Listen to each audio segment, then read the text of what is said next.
President Matamela Cyril Ramaphosa is leading an imbizo in Upington in the Northern Cape. It's focused on improving service delivery. Yesterday, the president visited the Redstone concentrated solar power thermal plant in Postmansberg. The president believes projects like these will resolve the energy crisis that the country is facing. Senior reporter Siphamandla Goge is in Upington in the Northern Cape and is joining us now live from there. Good afternoon, Siphamandla. I see you are in a meeting there under that big tent, the marquee with the community. What are the issues that are being raised? Common issues that are familiar across the country, issues of unemployment, water, housing, crime, gender-based violence, femicide, the land question, the issue of foreign nationals. All of those have been dominating this presidential imbizo that is still underway in Upington in the Northern Cape.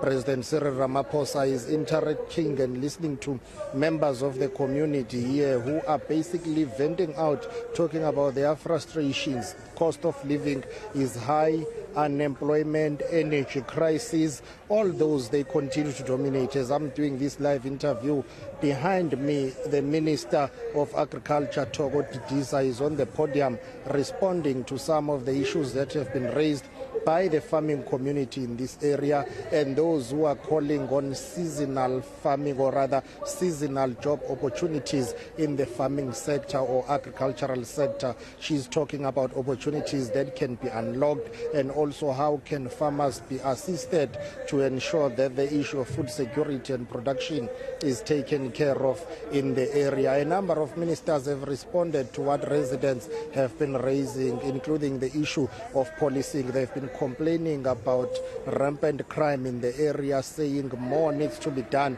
to allocate police resources in dealing with crime in the area. Police Minister General Pegicele committing that by next week he will be sending a delegation to this area to follow up on what has been raised. Let's take a listen to some of the community members who have raised issues with the president and his executive. We ask the president and his leadership to add upon the 350 rand and legalize it for every household in South Africa. The main issue is, Mr. President, land. We're sitting with land in the hands of public works of 1.7 million. Why can these lands not be transferred to our people? Our people are dying because of land claims. Because of land claims. A shortcut. We are struggling in Parliament because the MPs, the guys that's swearing, we want land. There's guys in Parliament that say, we want land. Ndifuna ukuza kumama uEnji Mutshekga. Mama, ndiyavuya ulapha namhlanje. Ndivuyela ntoni abantwana bethu aba-disabled abanasikolo bazinhlekisa kwisikolo ze-mainstream. Ndifuna ukuza kuwe tata uBhekicele, ndiyavuya ulapha tata bengayazi ba ulapha. Abantu abadala bayaphela ngabantwana abatshaya i-drugs. Police are so much aware of it, but they do nothing about it. A variety of issues in that bite is Siphamandla being raised, including about education facilities for the disabled children of the Northern Cape there as well in Upington. But the unemployment remains a major challenge, I guess, in the Northern Cape. I mean, we know that in South Africa it's a big problem. Absolutely, that's across the country. Even yesterday, I spoke to the Premier of the Northern Cape Province, Dr. Zamani Sol, who says even though their unemployment number, or in terms of the unemployment percentage, they are trying by all means to reduce it. That will be concerning because if you look at the Northern Cape, it's very huge in land size, but in terms of population, It's one of the smallest provinces in South Africa, and they base the issue of resources and the challenge of being unable to deal with some of the socio-economic challenges, including unemployment, on the fact that they get the smallest share of budget allocation because of the number and size of their population. President Cyril Ramaphosa saying the issue of unemployment in the Northern Cape is one of the priority areas that the government will focus on, but citing the issue of lack of resources. Let's take a listen. The shortage of resources is one of the big challenges, but you've also touched on the very big problems. The unemployment that is very, very big here in the Northern Cape. Want baie van ons mense hier in die Noord-Kaap werk nie. Hulle is werkeloos. Ons weet dit.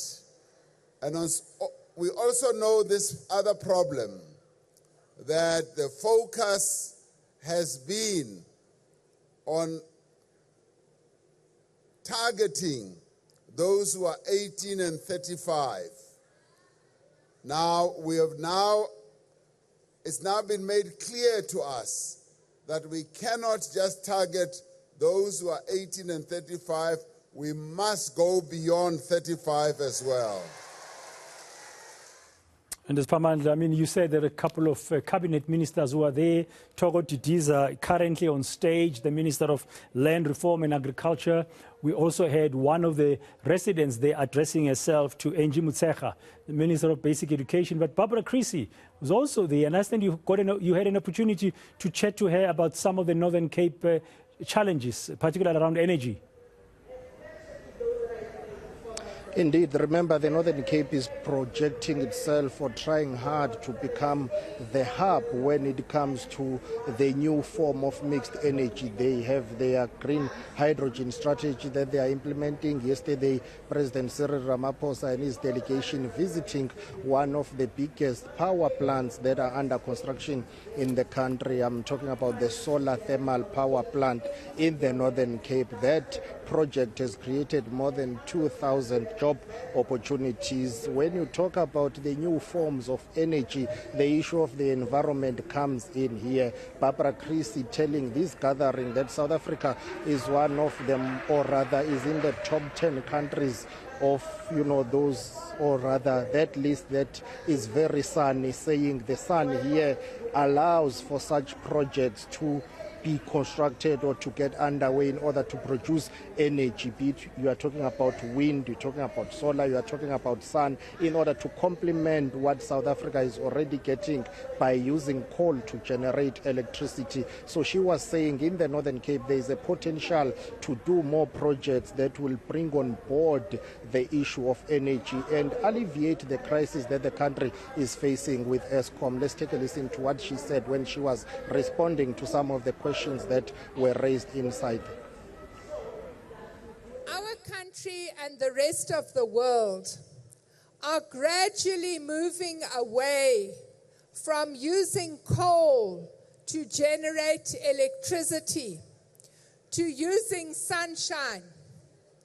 Now, South Africa is one of the top 10 sunniest countries in the world.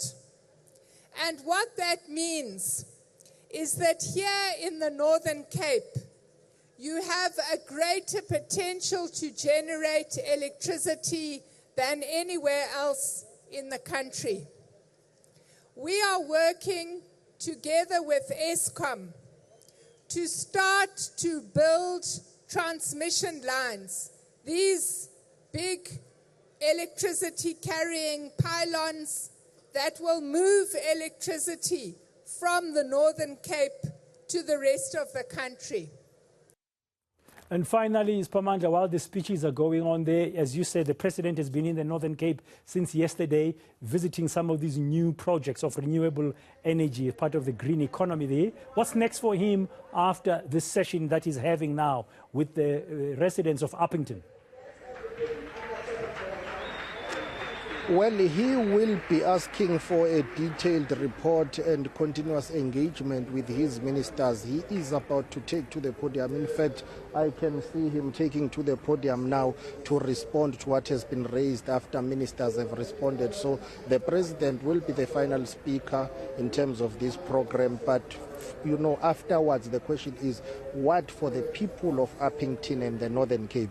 All the commitments that have been made here, which are not new, how are they going to be implemented? The people of Upington are clearly out of patience. They have told the president that they are tired of listening to political speeches. They want to see concrete action on the ground. So I guess what now for the president is to go back to Pretoria, consolidate whatever has been discussed here, while the provincial government led by Dr. Zamani Sol is busy on the ground to implement what has been raised by the local residents. But most importantly, for the president to come back and honor his commitments and promises that he has made today. And I guess that's what the people of the Northern Cape are looking forward to.